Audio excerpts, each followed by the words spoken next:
Arrecife pedirá la declaración de zona catastrófica tras las inundaciones del pasado sábado. Más de 100 efectivos se coordinan en las tareas de limpieza mientras se evalúan los daños en viviendas, comercios y edificios públicos tras la tromba de agua. Los coletazos de la borrasca Olivier hicieron que el gobierno de Canarias declarase por primera vez la emergencia por inundaciones. Las fuertes lluvias descargaron el sábado en la isla de los Volcanes más de 100 litros por metro cuadrado.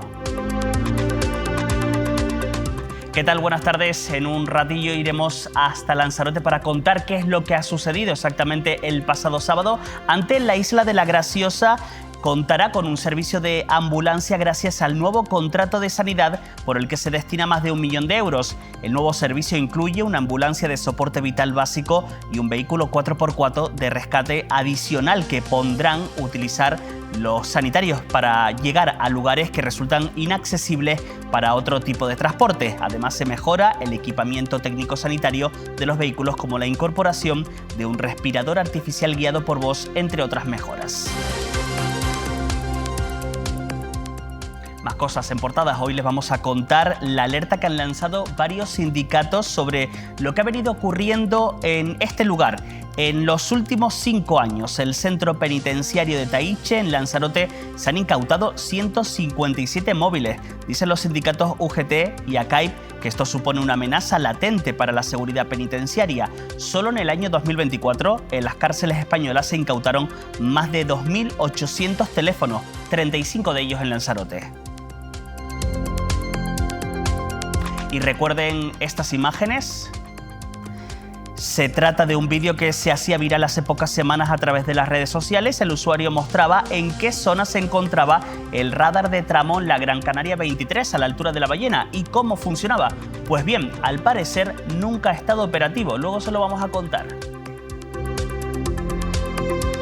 Y una cosa más en portada, en Canarias 8, ¿puede tener solución las interminables colas de la TF5? Un estudiante de la Universidad de La Laguna ha elaborado un proyecto de fin de carrera en el que refleja una posible solución para este problema de años, proyecto que ha inspirado al Cabildo y presentado a la Dirección General de Tráfico. Luego les contamos en qué consiste. Esto es Mírame Canarias, comienza Canarias 8.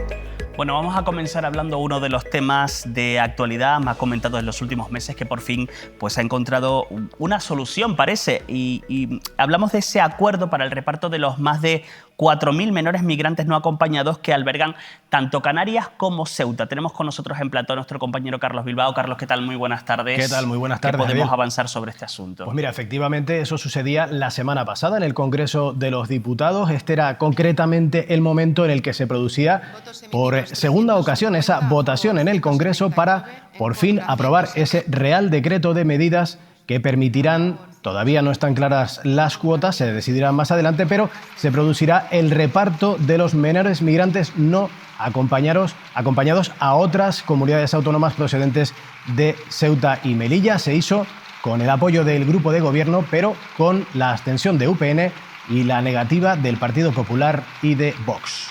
Han sido muchos meses de negociación y se veía ahí en el abrazo que se daban el ministro Ángel Víctor Torres con la ministra Sira Riego. Vamos a saludar a esta hora de la tarde a la abogada experta en migración, Luela Amin. Señora Amin, ¿qué tal? Muy buenas tardes. Buenas tardes, ¿qué tal? Encantado de saludarle. Gracias por atender los micrófonos de Mírame Canarias del programa Canarias 8. Bueno, se aprueba ese decreto. ¿Cómo valora esta medida? Y otra pregunta, ¿llega tarde?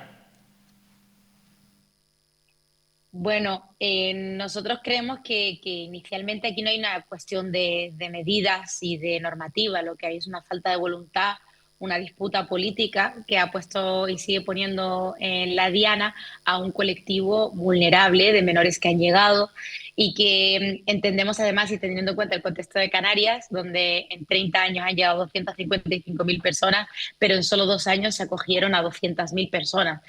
Hay una cuestión clara y es que la falta de voluntad política es lo que ha determinado el panorama de la acogida, de las llegadas, de las personas extranjeras que forman parte del territorio del Estado español.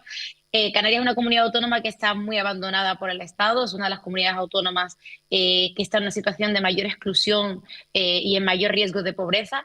Si a esto le sumamos que los flujos de llegadas, y estamos pensando no solo en las personas que entran por la vía irregular, sino las personas también que acceden por los puestos habilitados, que son la mayoría, si no se hace un tratamiento respetuoso por parte de los gobernantes políticos y por parte de los medios de comunicación y se pone constantemente esta alarma en un colectivo tan vulnerable que son personas que llegan en situación muchísima peor de la población que ya se encuentra aquí en Canarias, pues creemos que después la narrativa que después legitima que el PP o Vox se permitan, y teniendo en cuenta además que el PP está gobernando en coalición con Coalición Canarias aquí en la comunidad autónoma, pues decir todo lo que han dicho, toda la instrumentalización también y toda esta alarma. No tengo tan claro que llegue tarde. Creo que este Real Decreto Ley lo que pretende son unas medidas previstas para garantizar el interés superior de la infancia y de los adolescentes. El objetivo principal está enfocado a modificar la ley orgánica que regula los derechos y libertades de las personas extranjeras, añadiendo un articulado y unas disposiciones que lo que va a permitir de alguna manera es esa responsabilidad que al principio se trasladaba como una solidaridad y que no se estaba materializando en solidaridad, sino en un debate y en una constante disputa política, pues se pueda materializar en base a esta modificación de la LOEX, que es la normativa de extranjería, en unas medidas que sean reales y eficientes en función pues, de la comunidad autónoma de llegada, en función del interés superior del menor, en función de muchísimas otras circunstancias que se tendrán que valorar. Esto se hace y después de 30 años estamos hablando de llegadas. Es verdad que seguimos hablando de medidas urgentes y seguimos hablando de situaciones extraordinarias, pero tenemos que pensar que las migraciones, y en concreto en Canarias, ya no son extraordinarias, cuando ya no son de emergencia y ya no son de esta manera excepcionales, sino que son estructurales. Y como son estructurales, necesitamos que el enfoque que se adopte sea desde este lugar. No podemos seguir resolviéndolo de una manera excepcional, de una manera urgente, sino que tenemos que pensar que aquí la voluntad política ha marcado un escenario claro y evidente con cerca de 5.000 menores. No hay un problema en Canarias por 5.000 menores migrantes que han llegado solos. Lo que hay es un problema claro de voluntad política que ha frenado directamente la acogida y la posibilidad de derivación y asignación de estos menores a otras comunidades autónomas. Y ojo, que esto ahora mismo lo estamos viendo con los menores extranjeros que llegan solos a Canarias, pero también lo vamos a ver con el nuevo Pacto de Asilo y Migración en cuanto a la población refugiada o migrante que entre de manera irregular, cómo no se va a producir esta solidaridad o esta obligación o esta responsabilidad por parte del resto de los estados de la Unión Europea. Señora Mit, buenas tardes.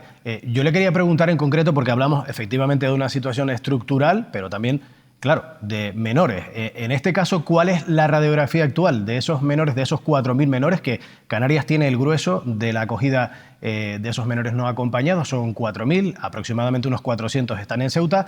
¿En qué estado se encuentran ahora mismo en esos centros? Porque Canarias como comunidad lo que denuncia es que se ha visto absolutamente desbordada. Es importante saber que no es una cuestión de desborde, es una cuestión clara y evidente de abandono a la comunidad autónoma. Sabemos que 4.000, 5.000 menores no suponen un problema ni una amenaza para una comunidad autónoma de 2.200.000 personas, pero también sí que sabemos que se ha denunciado por parte de Amnistía, lo hemos denunciado nosotras también a través de situaciones de desprotección de los menores que han estado en algunos centros y también por parte de entidades de derechos humanos como Iridia y Novak, que hay una clara vulneración de los derechos de la infancia en Canarias. Pongo un ejemplo. No es lo mismo para un profesor o una profesora atender una clase con 15 alumnos o 15 alumnas y poder llegar a todas ellas que hacerlo con una clase de 30 personas. Pues digamos que esto es lo que viene ocurriendo en los centros de gestión y es que constantemente de una cuestión que es estructural se ha ido resolviendo de una manera provisional y excepcional también resultado, y aquí es importante hablarlo, de unas políticas migratorias que son limitativas para las personas migrantes extranjeras del continente africano que quieren viajar, que les aboca y les empuja a hacerlo de la irregularidad y que después tienen que entrar de la manera en la que entran. Como el tratamiento constantemente ha sido, y aquí tendríamos que hablar de cuestiones que son importantes, que son la violencia institucional y el racismo, ha sido constantemente tratado de una manera excepcional, ha provocado todo este escenario. Es decir, que tengamos dispositivos de emergencia cuando llevamos 30 años desde la acogida, que tengamos centros de atención temporal de personas extranjeras como los que estamos viviendo ahora mismo, en esta inundación, en una situación de emergencia en Lanzarote, el CATE, que es el Centro de Atención Temporal de Extranjeros, ahora mismo las últimas embarcaciones que llegan a la isla de Lanzarote no van a poder arribar tampoco, van a tener que ser trasladadas a Fuerteventura, como estamos viendo ahora mismo, porque lo que tiene esta cuestión es que, como ha sido tratada constantemente con esta excepcionalidad, nos hemos encontrado con estos dispositivos de emergencia, donde muchos menores han estado en condiciones infrahumanas, en condiciones donde se vulneraba sus derechos básicos a la infancia, sus garantías, y esto lo ha dicho también la Convención de Derechos del Niño, lo ha dicho Amnistía Internacional y lo han dicho numerosas entidades. Probablemente si Canarias se abre, probablemente si la Comunidad Autónoma de Canarias no tiene que acoger a estos 15 alumnos, por poner, y permítame la similitud, no tiene que asumir a estos 15 alumnos restantes y se permite un profesor poder dar una clase con 15 alumnos, pues también Canarias pues, podrá de alguna manera, y esperemos, porque después veremos la voluntad política también, cuando ya terminen todas las excusas de que en Canarias no caben más menores, ¿qué va a pasar cuando tengamos a muchos menos menores y si realmente esa acogida se va a poder dar de una manera digna? Me explico. Este Real Decreto Ley tiene, y además como objetivo, la garantía de interés superior de la infancia y establece unas medidas que van a ser urgentes en situaciones excepcionales. Pero pensemos que en Canarias no hay una situación excepcional. En Canarias lo que llevamos de 30 años han accedido al territorio de manera irregular 255.000 personas. Es decir, estamos hablando de 8.500 personas al año. Sabemos que esto no es una alarma y no es una amenaza. Sabemos que estas 8.500 que acceden al territorio, en su mayoría adultas, están siendo derivadas y trasladadas a otras comunidades autónomas y que además la mayoría de ese coste que tiene esta acogida lo asume el propio Ministerio de Inclusión, Seguridad Social y Migración. Entonces, cuando se nos traslada que no hay dinero, que no hay capacidad, que esto es una crisis, que hay un desborde, tenemos que tener muchísimo cuidado porque principalmente lo que radica aquí es una cuestión de falta de voluntad política. Porque ¿qué va a pasar cuando Canarias se abra? Cuando los menores sean asignados en otras comunidades autónomas y esas comunidades autónomas, pensemos en Madrid, donde hay más de 5 millones de personas y donde están asumiendo ahora mismo la tutela de aproximadamente unos 800 menores. ¿Qué va a pasar cuando nos digan que no hay recursos para estos menores y que no pueden acoger a más menores? ¿O qué nos dirá Canarias cuando esté enfrentándose de alguna manera a la acogida, a la tutela, por ser el padre y la madre de estos menores? Yo creo que es muy importante saber que si Canarias se abre, digamos que se va a poder acoger de una manera más digna a las personas que están aquí, pero también tenemos que tener en cuenta que cuidado, porque poner siempre la diana de que esto es un problema cuando hemos visto en situaciones muy similares en 2 años una acogida por parte del Ministerio de 200.000 personas y estamos hablando de en 30 años 255.000 personas, pues nosotros creemos que aquí lo que hay es claramente una falta de voluntad política, un racismo que impera sobre la impunidad, la excepcionalidad en la frontera y que impide que un puñadito de personas, que son, repito, 8.500 al año, cuando en una isla como la que yo estoy ahora mismo entran 9.000 extranjeros en una mañana y se quedan en el territorio, pues podamos creernos realmente esta narrativa y este discurso de que hay un problema en Canarias con los menores o con las personas migrantes africanas. Abogada, en cuanto a lo que hablamos del panorama político, precisamente usted hablaba de la situación estructural, que es quizá lo que de hecho está argumentando las comunidades del Partido Popular en Baleares, también en la región de Murcia. Han anunciado que van a presentar un recurso ante el Tribunal Constitucional precisamente porque consideran que esto es una situación estructural y no una situación de medidas urgentes. ¿Usted cree, como experta en Derecho y como experta en extranjería, que ese recurso podría prosperar, que se podría llevar hacia atrás la medida? Bueno, ya hemos visto el criterio del Tribunal Superior de Justicia de Canarias, hemos visto el criterio del Tribunal Supremo en este auto con las medidas cautelares en cuanto a la acogida de los menores solicitantes de protección internacional, donde claramente entiende, después del debate que existía en cuanto a la responsabilidad de cuando entra un menor a esa tutela y en cuanto a qué pasa cuando es un menor y se le suma su condición como solicitante de protección internacional. Y hemos visto también lo que ha dicho el Tribunal Constitucional. Yo creo que los órganos jurisdiccionales también interpretan, lógicamente, las normas, pero creo que también han tenido muy en cuenta el enfoque de derechos de la infancia y de la situación de Canarias. Está claro que la derecha y la extrema derecha, en una alianza clara por seguir limitando y por seguir ganándole también terreno el PP a Vox en cuanto a la cuestión migratoria, van a emplear todos los instrumentos y todas las herramientas que tengan. Ahora bien, yo creo que teniendo en cuenta los últimos pronunciamientos que hemos visto de los órganos jurisdiccionales, creo que está muy claro y es muy sólido. Es decir, cuando un Tribunal Supremo, una medida cautelar, se pronuncia claramente en cuanto a la situación de emergencia, en cuanto a la situación excepcional y en cuanto a la vulneración de derechos de la infancia y a ese interés superior del menor en cuanto a los solicitantes de protección internacional menores, y deja claro que la Administración General del Estado tiene que asumir su acogida de manera cautelar, yo entiendo que el posicionamiento va a seguir siendo el mismo. Tampoco creo que pueda ser otro, es decir, toca arrimar y toca también apoyar de alguna manera en los criterios de la Convención de Derechos del Niño, que no nos olvidemos que al Estado español se le ha dado, y permítanme la expresión, un cachetón jurídico en sucesivas ocasiones por la situación de los menores en Canarias. Menores que han sido procesados e investigados y finalmente han terminado en prisión acusados de ser patrones de embarcación sin las garantías constitucionales, menores que están en centros de mayores y siendo tratados, reseñados y filiados como mayores. Y constantemente tenemos este peligro de la interpretación, porque al menor migrante que llega solo no le miramos como menor, porque siempre pesa su color de piel y su condición como extranjero. Y esto claramente vulnera los derechos de la infancia. Y esto también la aprovecha y lo instrumentaliza la extrema derecha y la derecha en este Estado. Y hay una frase muy buena que dice Ismael, que fue un menor extranjero no acompañado, que ahora es mediador y que trabaja en un colectivo de exmenas, y me quiero quedar con esta frase también, y es que si uno quiere buscar a un menor delincuente, lo va a encontrar. Si uno quiere buscar a un menor artista, lo va a encontrar. Si uno quiere buscar a un menor responsable, diligente, estudioso, también lo va a encontrar.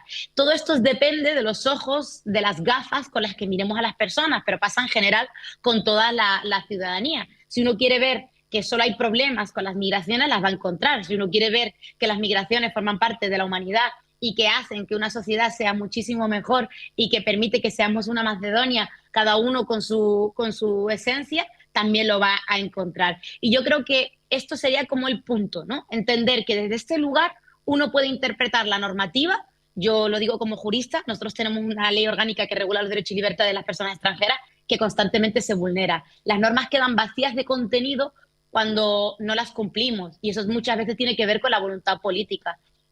Pensemos que en Canarias la gente ha estado hacinada en condiciones de deshumanización por una falta de voluntad política, no de recursos. Hemos tenido al gobierno de Canarias diciéndonos en un plazo de una semana que no había problema por dinero, que había dinero, pero al mismo tiempo nos decía que iban a pedir dinero al Estado para poder trasladar a los menores. Incluso este Real Decreto de Ley también establece esta cuestión en cuanto al reparto del traslado. Señora Min, no quiero acabar sin preguntarle, porque no hay que olvidar que este pasado fin de semana se remitió ya el listado de los 1.221 menores migrantes solicitantes de asilo para que el Gobierno los incluya en el sistema de acogida de protección internacional, tal y como le exigió el Supremo el pasado 26 de marzo, para lo que le dio después 10 días al Estado, y el Estado a su vez pues dice que va a acatar la sentencia. Bueno, brevemente, ¿esto en la práctica qué supone para estos menores entrar en ese sistema? Bueno, pensemos que en este auto del Tribunal Supremo claramente se discutía en cuanto a las competencias. La abogacía del Estado alegaba que las competencias eran claramente de la comunidad autónoma en base a la propia normativa, y la propia representación de la comunidad autónoma del Gobierno de Canarias refería que no, que se trataba, cuando son solicitantes de protección internacional, de una competencia estatal. El Tribunal Supremo claramente deja claro que cuando se trata de solicitantes de protección internacional, y teniendo en cuenta que son menores y precisamente de las garantías previstas para los menores y a este interés superior que se le suma, debe asumir ese sistema, el sistema de protección de acogida. Cuando sean solicitantes de protección internacional, debe hacerlo en la Administración General del Estado. Es decir, debería ser el propio Ministerio de Inclusión, Seguridad Social y Migraciones, que es el que tiene, digamos, que el programa de atención humanitaria y es el que engloba el sistema de protección para los solicitantes de protección internacional que se hallen en el territorio. ¿Qué supondría esto? Si pensamos y tenemos un enfoque de derechos, debemos adoptarlo como una medida positiva, porque a cualquier solicitante de protección internacional que se le trate como tal, debería tener todo un enfoque de derechos. Pensemos que estamos hablando de personas refugiadas, muy probablemente que hayan salido o hayan tenido que huir de sus países por los motivos que contempla la Convención de Ginebra, de persecución por motivos de raza, sexo, nacionalidad. Pensemos en un joven de Mali que ha tenido que salir, que cruzar 20.000 fronteras y que encima llega aquí como menor y que en muchas ocasiones está en una situación absoluta de desprotección en el centro, en esos dispositivos de emergencia que hemos denunciado y que han denunciado varias entidades, entre ellas Amnistía. Si ese menor accede al sistema de protección y digamos que se le dota de toda la acogida integral, estaríamos diciendo que podría estar en una condición muchísimo mejor, y todo esto cójanmelo entre comillas porque es como debería funcionar, que en esa acogida integral que hemos visto de manera muy provisional en algunas islas. Me explico. Un menor migrante que venga de Mali y que haya solicitado protección internacional aquí, a la que se le reconoce la protección subsidiaria, pensemos que va a poder obtener mayores garantías en un sistema de protección como solicitante de asilo, aunque se quede aquí en Canarias, porque no necesariamente tiene que irse. Aquí en Canarias ya tenemos a muchas personas que están dentro del sistema de protección, que si estuviera en una acogida integral y provisional como las que hemos denunciado en distintos centros. Pensemos en uno de Puerto de la Cruz en Tenerife, en el de la Casa del Mar gestionado por la Fundación SAMU en Lanzarote, donde esa acogida integral pues tenía y presentaba numerosas deficiencias en comparación con una acogida que ya está mucho más asentada y estructural que una de un menor. Entonces, ¿en qué situación quedaría? Pues si miramos atrás estos últimos años de acogida de un solicitante de protección internacional, está en muchísimas mejores condiciones que un menor que llega solo a Canarias, porque se ha tratado de una manera excepcional, se ha dado, digamos, estas competencias a algunas entidades que lo han gestionado de una manera muy deficiente porque han intentado limitar los recursos que le corresponderían de esa acogida de los 90 euros famosos de los que se hablan diariamente a un menor extranjero que llega solo. Pues ha quedado muy bien explicado. Siempre es un placer hablar con usted, Luela Min, abogada experta en migración. Gracias por atender los micrófonos de Mírame Canarias. Gracias por participar en este programa Canarias 8. Muy buenas tardes. A ustedes, un abrazo grande. Se entiende bastante, Carlos, lo que explicaba Luela, y sobre todo es que daba ella un apunte que no hay que olvidar con el tema de las lluvias este fin de semana, cómo ha afectado al CATE, al Centro de Atención de Migrantes en Lanzarote, que también ha sido muy afectado por el tema de las lluvias. Carlos, gracias, nos vemos en un ratito. Un placer. Hasta luego. Estaremos. Vamos a seguir porque vamos a ir hasta la isla de Gran Canaria. Novedades sobre el nuevo radar de tramo de la Gran Canaria 23 a la altura de La Ballena. Estas imágenes que les mostrábamos hace unos días, en el que un ciudadano de Las Palmas de Gran Canaria explicaba a través de las redes sociales cómo funcionaba el radar de tramo, pues bien, hay novedades. Tal y como ha confirmado la propia DGT, el radar no se encuentra en funcionamiento. Tampoco sabe la Dirección General de Tráfico cuándo se pondrá en marcha. Hay una novedad en este dispositivo que coincide con la puesta en marcha de la DGT de una campaña de vigilancia intensiva para el control de exceso de velocidad en las principales vías de Canarias, que se va a llevar a cabo durante toda esta Semana Santa. Pues eso, es un radar de tramo, para que lo sepan. De Gran Canaria, la isla del Hierro, la isla del Meridiano, es la única del archipiélago que no cuenta con clínica veterinaria ni servicio de emergencia. Los dueños de los animales solo pueden acudir a 2 consultorías, una en Frontera y otra en Valverde, que abren en 3 semanas y solo 2 días por la tarde. El argumento del Colegio de Veterinarios de Canarias es que el modelo privado de salud animal que hay en el Hierro, pues es eso, ese es el problema. Es decir, que los establecimientos veterinarios dependen de su viabilidad económica para poder operar y se instalan en las zonas donde existe demanda de servicio.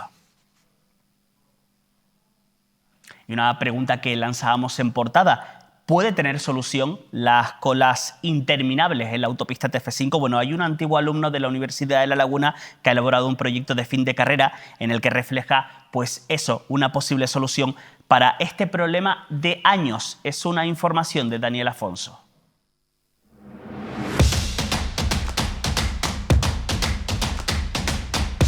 Cada día, miles de tinerfeños y tinerfeñas se enfrentan a los interminables atascos de la TF5, especialmente en horas punta.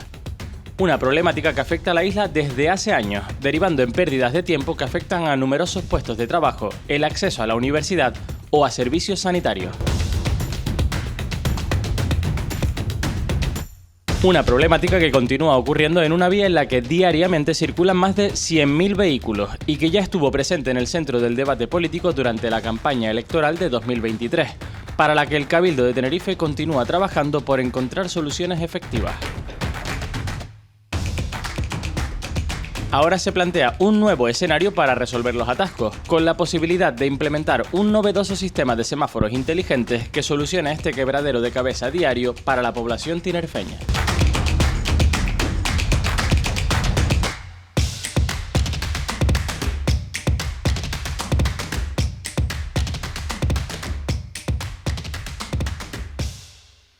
Bueno, pues tenemos un invitado aquí en el plató, gracias a ese vídeo de introducción que hacía nuestro compañero Daniel Afonso. Él es Oliver Castilla, es ingeniero técnico industrial por la Universidad de La Laguna y autor del proyecto que Daniel les contaba. Oliver, ¿qué tal? Muy buenas tardes. ¿Qué tal? Muy buenas. Gracias por asistir al plató de Canarias 8, a Mírame Televisión. Oye, ¿tu proyecto, Oliver, podría acabar con los atascos? Así como pregunta general. Bueno, pues es una medida de atenuación a la densidad del tráfico. Por tanto, no es una solución. El tráfico es un sistema muy complejo, con muchas variables y muy aleatorias en su totalidad. Y por tanto, una única medida no podría aplacar los problemas que vemos en las ciudades, en las dos grandes capitales de Gran Canaria y de Tenerife y en sus vías. Pero nuestra medida lo que pretende es, para todas esas grandes infraestructuras, esas grandes obras que se llevan a cabo en un plazo de 3, 4, 5 años y que sí pretenden ser una solución, pues una medida que si adquiriésemos hoy los medios materiales para llevarla a cabo, mañana mismo podría estar en funcionamiento e, insisto, sería un atenuante a esa densidad de tráfico que vemos todos los días. Hablas de los medios materiales. ¿De qué medios materiales estaríamos hablando? Pues principalmente semáforos, un sistema de procesamiento de datos, es decir, un ordenador a una escala un pelín más grande y sobre todo cámaras para llevar a cabo el sistema mediante visión artificial. Ese gran ordenador central, ese cerebro, esa máquina, recibiría la información de esas cámaras. Él podría determinar, con un sistema de aprendizaje automático, que es un tipo de inteligencia artificial, podría determinar pues, patrones de conducción, podría aprender de ellos, horas de mayor o menor demanda y en función de eso haría actuar semáforos en esos puntos calientes, ya sean accesos a las autopistas, rotondas, intersecciones un poco más complejas. Entonces lo que haría es emular ese agente de tráfico que en horas puntas regula el propio tráfico de forma manual, pero esta vez continúa en el tiempo aprendiendo constantemente de todos nuestros patrones de uso del automóvil. Porque ahí estaría instalado ese sistema de semáforo, sobre todo en la zona del puente de Ancheta, si no me equivoco, ¿no? Sí, nosotros donde validamos... Es una de las zonas. Donde hemos validado el sistema en simulación y con datos reales de tráfico del Cabildo Insular de Tenerife y de Titsa es en el entorno de la glorieta de Padre Ancheta. No obstante, lo que demostramos sobre el papel es que en cualquier punto caliente donde se aplique este sistema, también puede obtener mejores resultados que si dejásemos el tráfico a libre albedrío. Claro, porque en esas zonas es donde más coches se incorporan cada mañana a la propia autopista TF5. Y como tú dices, no que esta medida vaya a aliviar y hacer desaparecer los atascos cada día, sino es una de tantas medidas que habría que aplicar. La tuya, el tema de los semáforos, después a lo mejor carril busbao, otro tipo de medidas que tienen que aplicar las instituciones. Bueno, hay que recordar que este proyecto del que tanto se habla fue su trabajo final de grado. Hay quien dice que está considerado como uno de los proyectos más prometedores en materia de mejora de tráfico. Y hay que recordar que este trabajo también recibió el premio María Jesús Marrero Rodríguez, otorgado por el Colegio Oficial de Ingenieros Técnicos Industriales de Santa Cruz de Tenerife. ¿Qué sientes cuando recibes un galardón de este tipo? Bueno, en primer lugar, agradecimiento sobre todo a mis dos tutores, a Leopoldo de la Universidad de La Laguna y a Javier de la Universidad de Las Palmas de Gran Canaria, que fueron quienes me guiaron en este ámbito que no era novedoso, pero prácticamente novedoso porque no es algo en lo que tú te especialices a lo largo de la formación universitaria. Y sobre todo, pues agradecimiento también a mis familiares, amigos, mi círculo cercano, que siempre pues me empujaba cuando veíamos dificultades, porque la realidad es que es un sistema, como decíamos antes, muy complejo, es algo que no sabes si va a llegar a buen puerto cuando empiezas a desarrollar el sistema, pero bueno, en este caso fue todo lo contrario.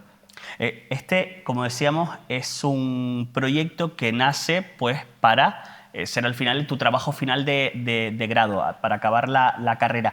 ¿Cómo surge esa idea de hacer este proyecto? No sé si lo llevas a algo personal. ¿Tú eres sufridor o has sido sufridor de las colas cada mañana en la autopista del norte de Tenerife? Sí, yo en mi época de estudiante de la Universidad de La Laguna vivía a escasos 3 kilómetros y bueno, pues por motivos de trabajo y demás, para mí utilizar mi vehículo era algo indispensable para poder llegar siempre a tiempo a diferentes lugares y tardaba aproximadamente 1 hora en recorrer esos 3 kilómetros.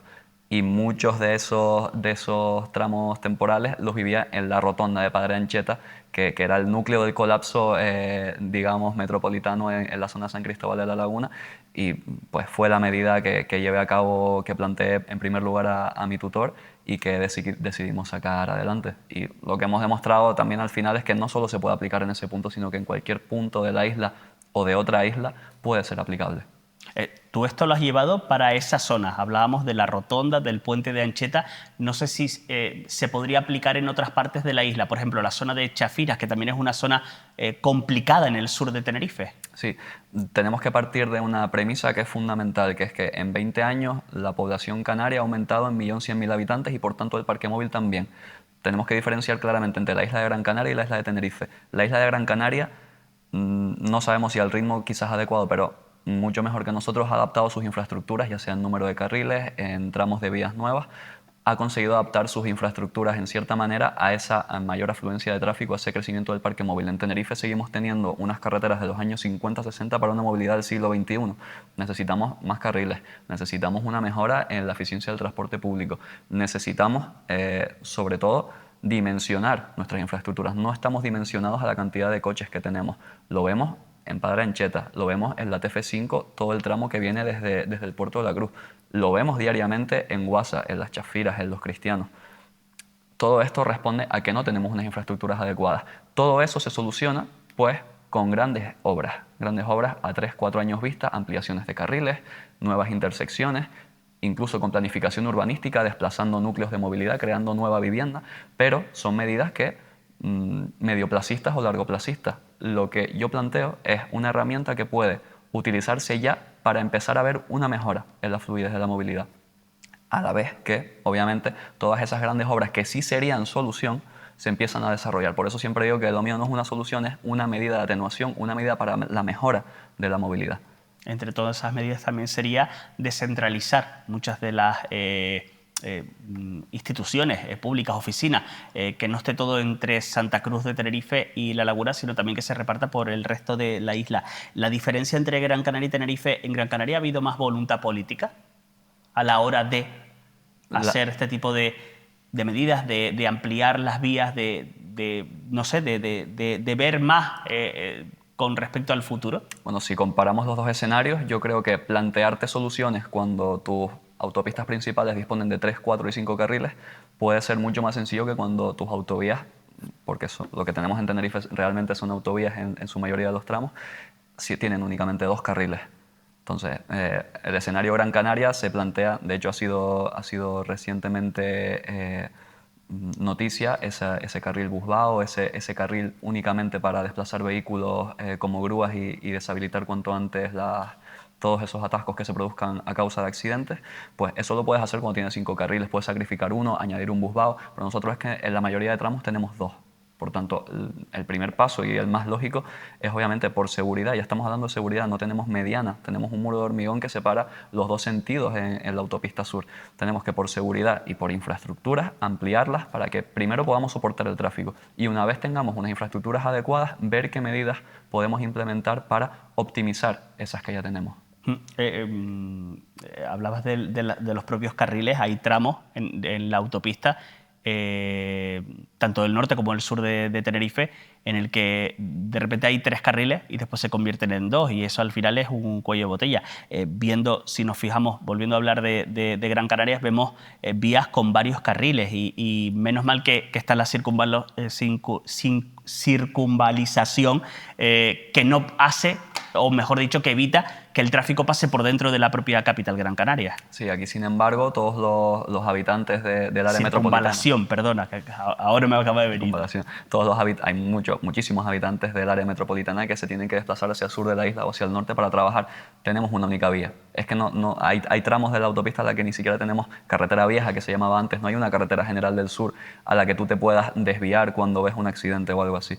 No, es decir, un trabajador que sale desde Adeje y quiere llegar hasta Santa Cruz, sí o sí, desde Adeje hasta, si no recuerdo mal, la parte de San Miguel, no tiene una carretera secundaria por la que ir. Tiene que ir sí o sí por esa TF1. Por tanto, volvemos a lo mismo. Es un problema de infraestructuras. No tenemos unas infraestructuras adaptadas a nuestra movilidad. Y lo que plantea mi medida es, en todas esas grandes obras que se van a realizar, oye, tenemos un instrumento que puede servir para que no tengamos que esperar 10 años a ver una mejora en la fluidez del tráfico, sino que podamos empezar a percibirla ya. ¿Y es una medida costosa? No, de hecho una de las principales ventajas que tiene son dos. La primera es que económicamente, en comparación con grandes licitaciones públicas que se han llevado a cabo, es irrisoria, y temporalmente se puede ejecutar desde que se adquieren los medios materiales, contando con programación del propio sistema, instalación y puesta en marcha. Estamos hablando quizás en el escenario más favorable de unas 3 semanas y en el más desfavorable a lo mejor un mes. Es decir, estamos hablando de balizas móviles, semáforos que no hace falta instalarlos. Yo hago siempre el símil con esos semáforos móviles que se colocan cuando hay desprendimientos en una carretera con únicamente 2 carriles, uno para cada sentido, y pues hay que alternar el tráfico por el carril que no se ha visto afectado por las rocas. Pues sería hacer exactamente lo mismo, quizás obviamente unos semáforos un poquito más grandes que sean de mejor visualización, y se puede instalar el sistema de forma provisional, comprobar si funciona o no, se puede optimizar más o menos.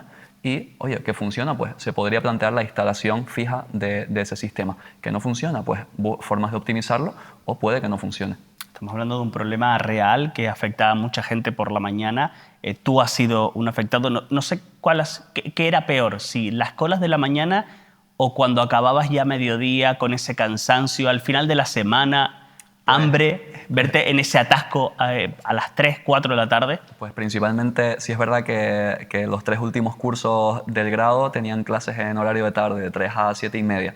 Pero daba igual porque si tenías prácticas de mañana o lo que fuera. Claro. El caso es que a partir de las 6 y media de la mañana hasta en torno a las 10 se ve un gran pico de afluencia de tráfico en esas zonas. Después ese pico, a pesar de que se atenúa un poco, vuelve a apuntar alto en torno a las 2, 3 de la tarde, sobre todo hasta las 5, y después comienza a atenuar levemente hasta las 7, 8, y a partir de esa hora sí vemos que la movilidad pues deja de ser tan puntero, y sucede así mayormente en todos los tramos de la isla. Insisto, el sistema que hemos llevado a cabo es con datos reales que ha tomado el Cabildo Insular de Tenerife, datos reales de tráfico y datos en tiempo real que toma TITSA todos los días. Todas las guaguas llevan GPS incorporado, saben exactamente, en función de sus previsiones de cuánto debería tardar una línea en ir de una parada a otra, ellos pueden estimar perfectamente, oye, todavía no ha llegado, pues significa que algo está pasando en esta vía. Lo contrastan con cámaras, lo contrastan con otros medios, y por tanto un sistema validado con datos reales. Tú has dicho algo durante esta entrevista, y es sobre todo que en ningún momento se pensó en que la población crecería, el parque móvil crecería. Va a seguir creciendo la población, vamos a seguir teniendo muchos más coches de los que hay, ¿no? Sí, yo creo que es inevitable. Al final uno de los condicionantes principales es que somos una isla y nuestra geografía, nuestra orografía nos limita. No podemos hacer como se hace en Madrid, oye, pues vamos a soterrar no sé cuántos kilómetros de... Aquí no es tan fácil, no es tan fácil coger y licitar un tren del sur de 70 kilómetros y vamos a hacerlo.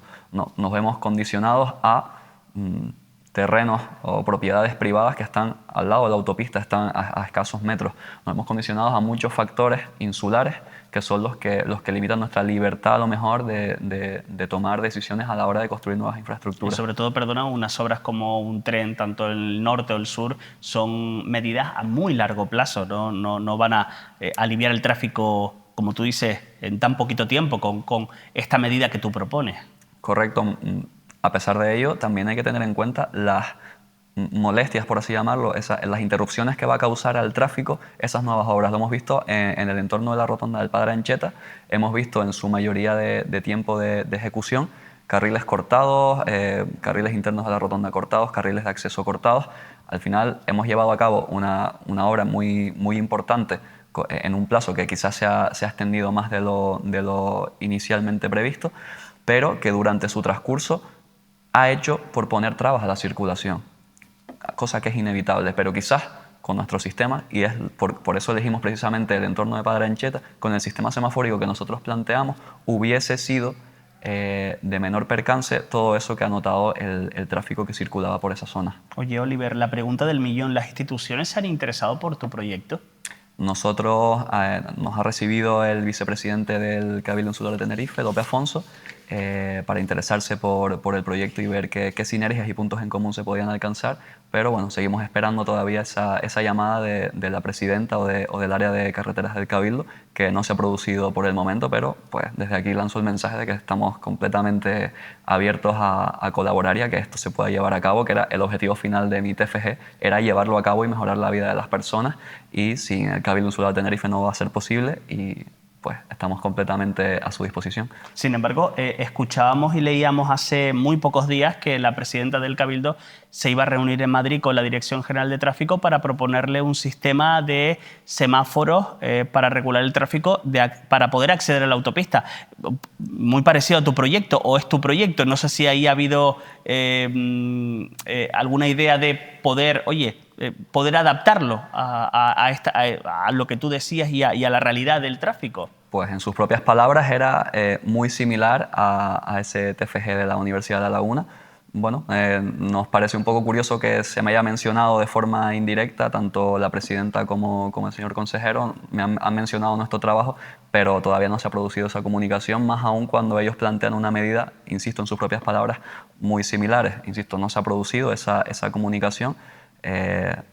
Entiendo que pues el tirón mediático que ha tenido mi proyecto pues ha podido servir para impulsar esa medida desde el Cabildo Insular de Tenerife, y por supuesto pues estamos completamente abiertos a esa comunicación y a aportar todo lo que sea necesario para que se lleve a cabo de la manera más efectiva posible. La polémica que se creó en campaña electoral cuando la presidenta actual, Rosa Dávila, dijo que iba a acabar con las colas en 90 días, que después un poco matizó, este proyecto sí podría ayudar a resolver ese gran problema que tiene la isla de Tenerife.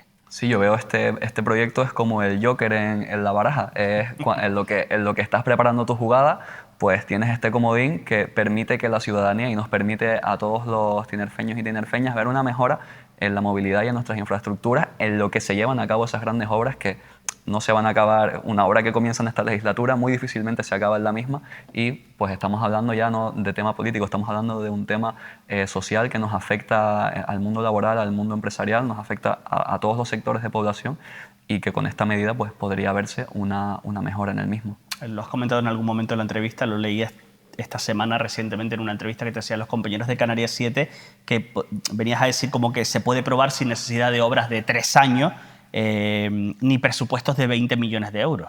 Sí, correcto, es lo que comentábamos antes, es un sistema móvil, las balizas móviles, los semáforos móviles que se emplean ya en las obras, ya existen. Tecnológicamente puede sonar muy avanzado eso de aprendizaje automático, inteligencia artificial, visión artificial, pero es una tecnología de hace 20, 30 años que se utiliza ya en Península, se utiliza en Estados Unidos y que ha demostrado efectividad. Nosotros lo único que hemos hecho es, medidas que ya existan, tenemos un problema en la isla de Tenerife, vamos con medidas que ya existan y que no sean de muy costosa realización a nivel económico y a nivel de tiempo, vamos a ver cómo se pueden encajar en la movilidad que tenemos. En su momento pedimos un presupuesto material que creo que rondaba los 40.000 euros en materiales. Bueno, pues yo creo que ya estamos en números muy inferiores, pues le sumamos la infraestructura de hardware para que el sistema pueda funcionar y la mano de obra, todos esos profesionales cualificados que tendrán que manejar el sistema y optimizarlo, pues yo creo que desde luego vamos a estar muy, muy, muy por debajo de esos 20 millones de euros de la rotonda, de la pasarela peatonal de Padre Ancheta o de otras grandes infraestructuras de la isla. Estamos viendo unas imágenes en pantalla con ese color verde, que es un poco una infografía de cómo se producen todos esos atascos en la propia rotonda del puente de Ancheta. Dime una cosa, los sufridores de cada día con los atascos, porque cuando se cerró el acceso a la autopista por la zona de Guamasa, pues los vecinos de Guamasa sí se llegaron a concentrar por fuera del Cabildo de Tenerife porque no les gustaba la medida, porque las colas se desviaban a esas carreteras secundarias. No sé si tú crees que hay mucha pasividad por parte de la gente, de los que lo sufren a diario. Bueno, yo siempre hago un símil y no con ello quiero decir que haya que saturar las vías secundarias y permitir libre circulación en las principales. Si nos tenemos que cortar, yo prefiero cortarme un pequeño corte en el dedo que desangrarme en el pecho. Claro. Entonces, nuestras vías principales, nuestras arterias, son la TF5 y la TF1. En ellas, estamos hablando, lo comenté antes, por seguridad.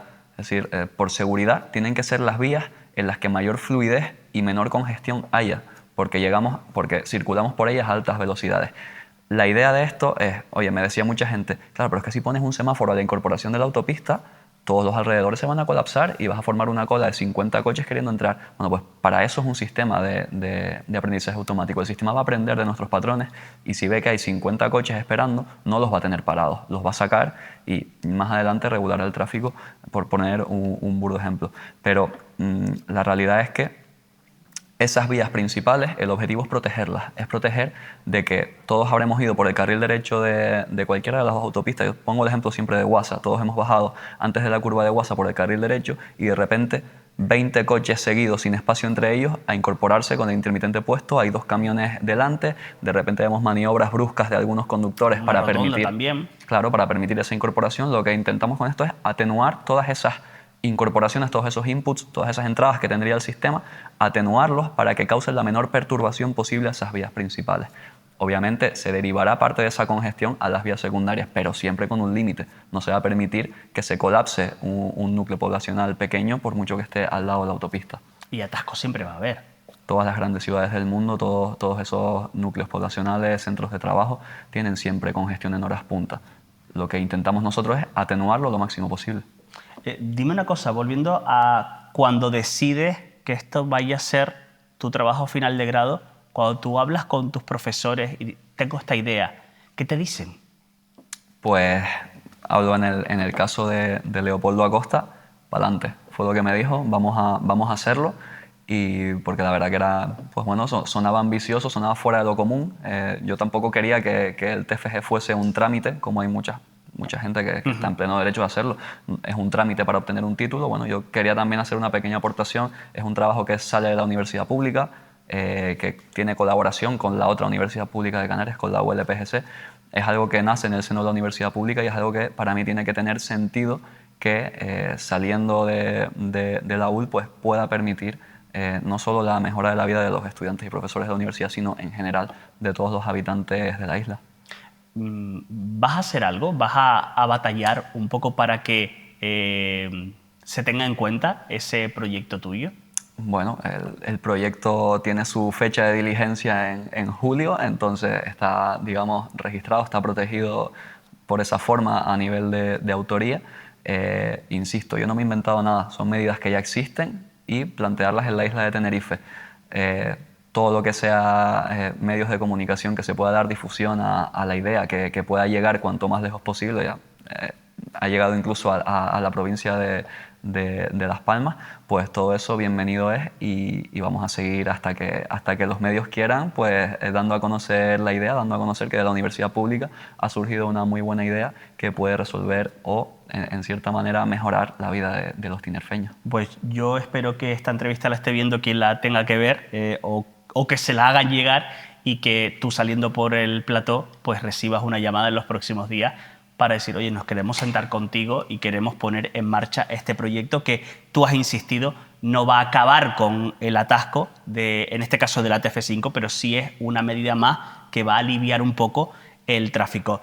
Oliver Castilla, gracias por estar esta tarde, autor de este proyecto. Él es ingeniero técnico industrial por la Universidad de La Laguna. Gracias, muy buenas tardes. Muchas gracias. Un placer. Ya lo saben, ese proyecto que es esa instalación de un sistema de semáforos para regular un poco el tráfico y controlar el número de vehículos que acceden cada día a la autopista del norte de Tenerife por las horas del Puente de Ancheta y también poder instalarlo en otras partes de la isla de Tenerife. Hacemos una pausa para la publicidad, nada, 4 anuncios y volvemos enseguida aquí en Canarias 8 en Mírame Canarias. Hasta ahora.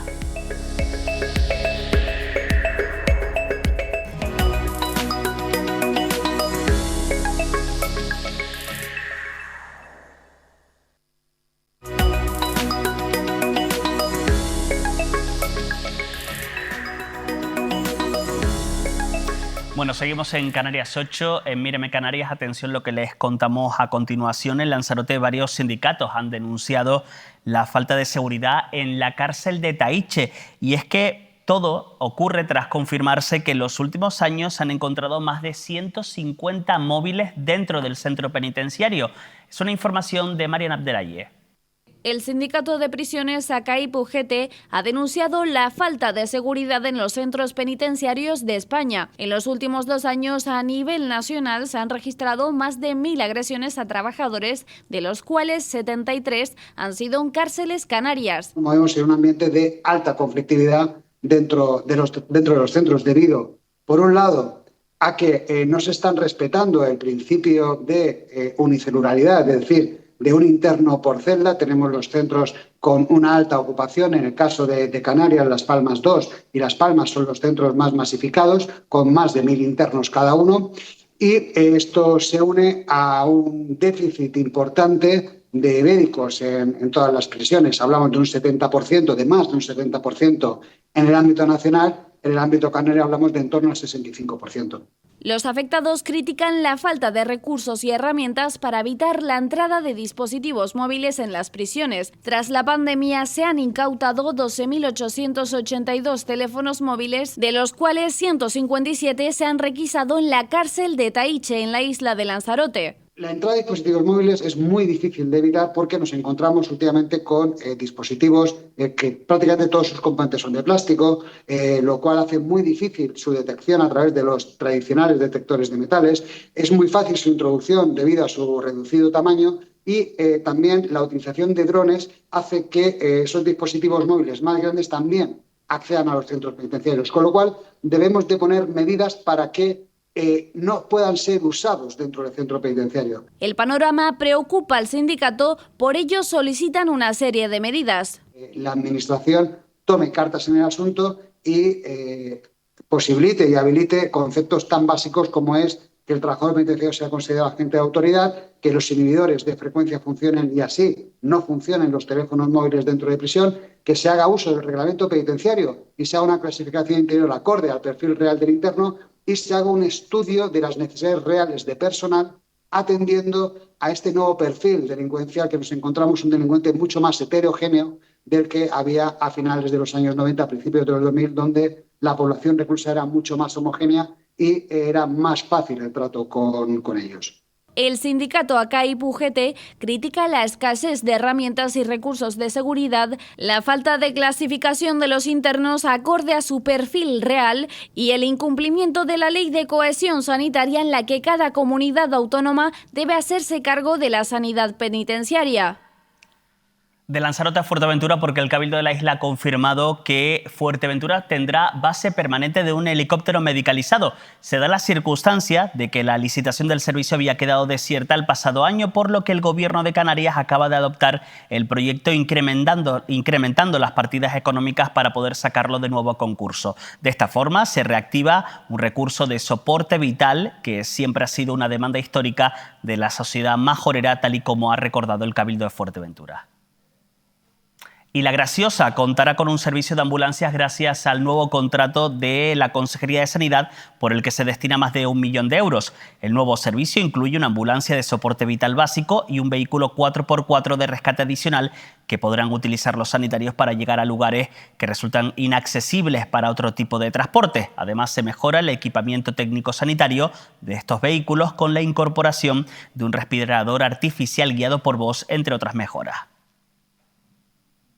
Bueno, y susto en la isla de Lanzarote este pasado fin de semana por los coletazos de la borrasca Olivier. Más de 100 litros por metro cuadrado se registraron en la zona de Teguise y también en la capital de Lanzarote, en Arrecife. Estas imágenes corrieron como la pólvora a través de las redes sociales. La capital de la isla ya ha anunciado que va a pedir declarar la zona como zona catastrófica.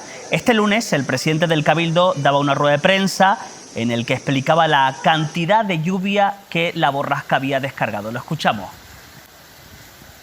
La lluvia en el pasado sábado, las localidades más afectadas, o donde más incidencia estuvieron, fue la localidad de Taiche. Hablamos de aproximadamente unos 120 litros metro cuadrado.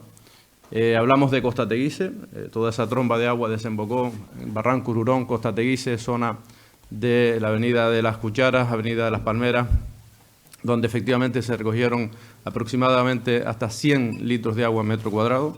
Y hablamos también de Arrecife en diferentes zonas como pues, la calle Real, todo lo que es la parte de Argana, la zona centro, en definitiva, todo lo que es el municipio de Arrecife. Bueno, lo cierto es que para toda la lluvia que cayó en Lanzarote el pasado sábado no hubo que lamentar ninguna desgracia personal, ninguna pérdida humana. El Cabildo, van a escuchar a Osvaldo Betancor, pide a los ciudadanos que informen de todas las incidencias a través del teléfono del Consorcio de Emergencia. Durante todo este fin de semana, durante el sábado hasta las 3, hasta prácticamente el día de ahora, todos los efectivos del Consorcio de Emergencia y Seguridad de Lanzarote han trabajado intensamente en achicando agua en viviendas, garajes, en sótanos, en comercio, en calles, en carreteras, limpiando barranco, ayudando a todas las personas que lo necesiten, y aquí hago un alto en el camino.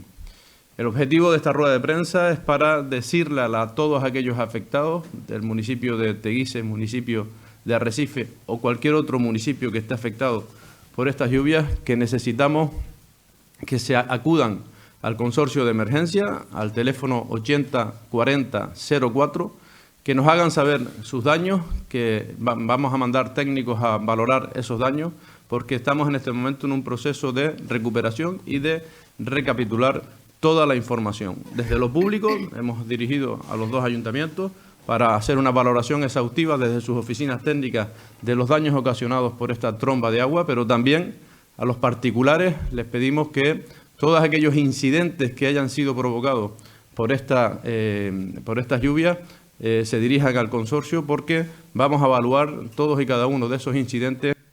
Bueno, las instituciones ya trabajan en recapitular todos los daños que ocasionaron las lluvias este pasado fin de semana. Lanzarote ya ha mantenido, dice el presidente Osvaldo Betancor, un encuentro telefónico con el Gobierno de Canarias. Conforme a una vez que tengamos esa información, vamos a solicitar informe al Consorcio de Compensación de Seguro. Vamos a hacer una mesa de trabajo con el Gobierno de Canarias. Ya he hablado las primeras llamadas con el presidente del Gobierno de Canarias para, una vez que tengamos esa información encima de la mesa, pues tomar una determinación conforme a líneas de ayuda, Cabildo, Gobierno y, en este caso, también ese Consorcio de Compensación.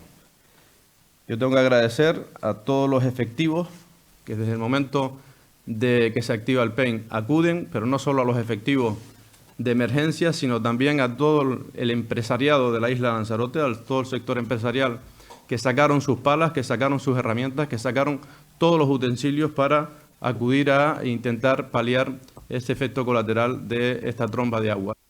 Bueno, vamos a cambiar de asunto de Lanzarote a Tenerife, porque la laguna continúa con sus actividades coincidiendo con el aniversario de la declaración de la ciudad como Patrimonio Mundial de la UNESCO. Se cumplen 25 años de ese momento. Además, en un reciente viaje a la capital de Grecia, Atenas, la ciudad del adelantado ha recibido un merecido galardón. Se trata del Premio a la Ciudad Accesible 2025, una distinción que reconoce a la laguna el trabajo realizado, tal y como explica la responsable de dependencia de la laguna.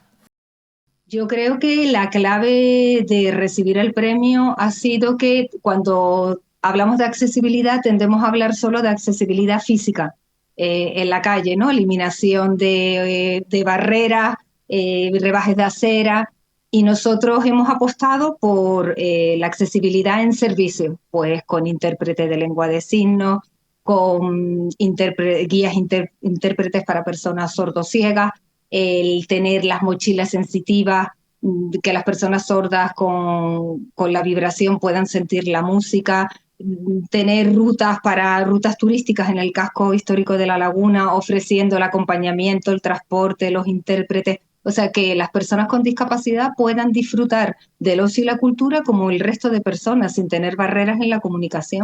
La Consejería Canaria de Educación acaba de confirmar que va a asumir los 5 millones de euros que cuesta la reconstrucción del CEIP La Laguna, afectado por la erupción del volcán del año 2021. Lo ha confirmado el Cabildo Palmero, que añade que existe la posibilidad de adelantar el dinero para que el colegio se reconstruya cuanto antes. El presidente insular asegura que el CEIP La Laguna será un nuevo centro actualizado que nada tendrá que ver con el que existía. Además, se va a facilitar al ayuntamiento y también a los vecinos el uso de las instalaciones anexas como las canchas deportivas.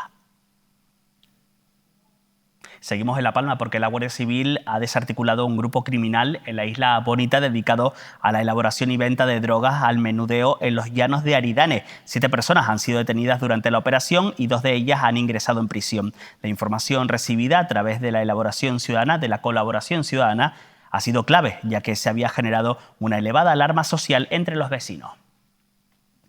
Y una cosa más, información importante para la Semana Santa, ahí va información sobre el tiempo. Mañana miércoles en Lanzarote y Fuerteventura tendremos cielos nubosos tendiendo a intervalos nubosos por la tarde. No se descarta en las islas más montañosas alguna lluvia ocasional. Temperaturas con pocos cambios.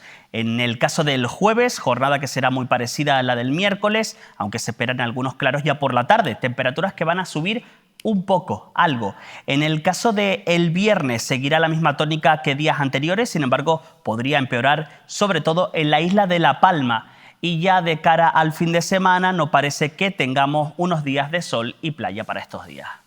Yo no sé si ellos tenían pensado ir a la playa los días de Semana Santa, lo que viendo el tiempo a lo mejor se les va a fastidiar. Carlos Bilbao, Daniel Afonso, ¿qué tal de nuevo? ¿Qué tal? Buenas tardes. ¿Qué tal? Buenas tardes. Bueno, los tengo aquí, decía antes Dani, medio de la publi, va a ser la primera vez que estemos los tres. La primera vez y yo creo que la última, porque a partir de la próxima semana los dos toman el testigo de este programa de Canarias 8. Así es, Ardiel, una gran responsabilidad. La intención de poder estar a la altura. Fíjate si es importante tu presencia en este programa, que han ido a buscar a 2 personas para sustituir a una sola, para sustituirte a ti.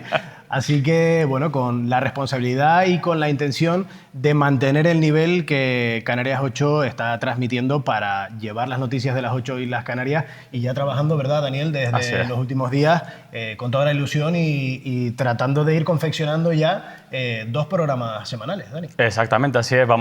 Prometemos trabajar con toda la ilusión del mundo, con la rigurosidad y profesionalidad que ha caracterizado hasta ahora al programa Canarias 8, para contarle a toda la audiencia pues la actualidad de las islas en todo el archipiélago de la mejor forma posible y estar a la altura de lo que ha sido Canarias 8 hasta ahora, que estamos seguros que podremos con ellos. Les aseguro que estos días han estado ahí como hormiguitas en la redacción preparando cosas. ¿Están nerviosos ante una responsabilidad de este tipo? ¿O hay más ganas que nervios?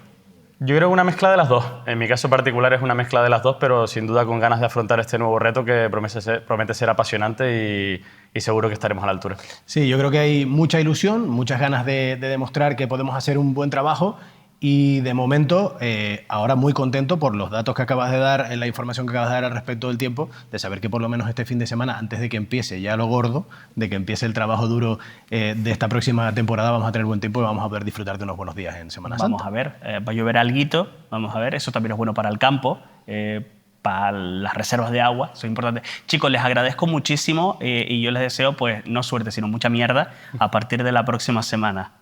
Aquí en Canarias 8. Muchas gracias. Un abrazo fuerte.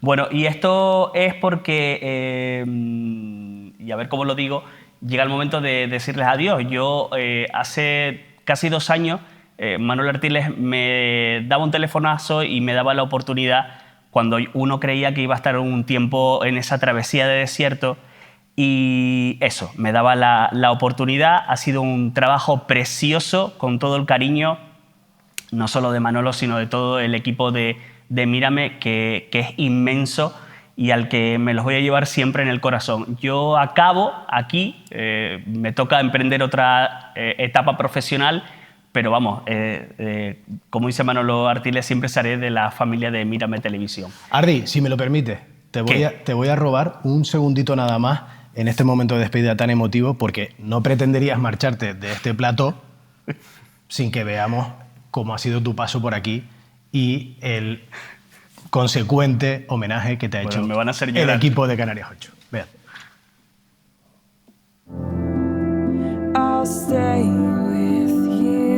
Especial. Muy especial. Vamos a saludarle.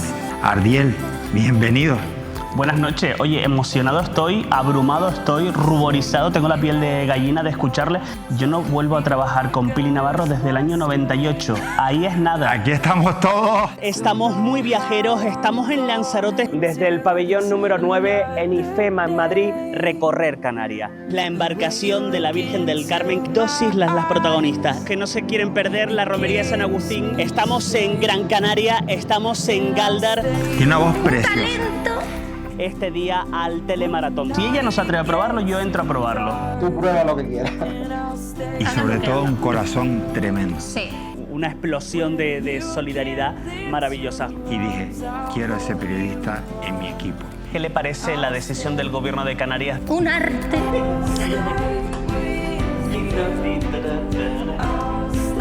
Azafata de boxeo.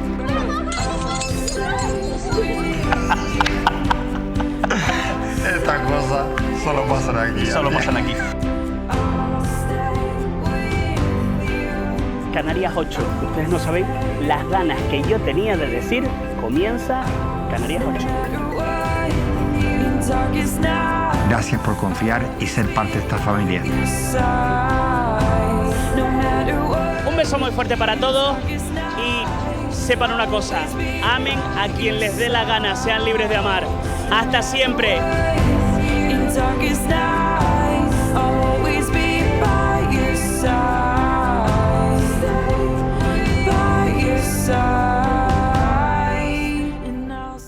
No puedo ni leerlo. Me lo paso de puta madre.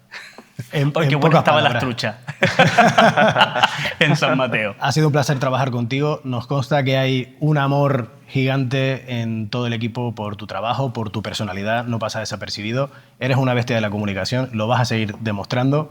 Y muchas gracias por pasarnos la responsabilidad a Daniel y a mí. Esperamos estar a la altura. Todo lo mejor en esta nueva etapa porque sabemos que lo vas a hacer estupendamente y te va a seguir yendo genial, Ardiel. Un beso muy fuerte a todos. Gracias, chicos. Y gracias a Mírame. Nada, que los quiero. Adiós.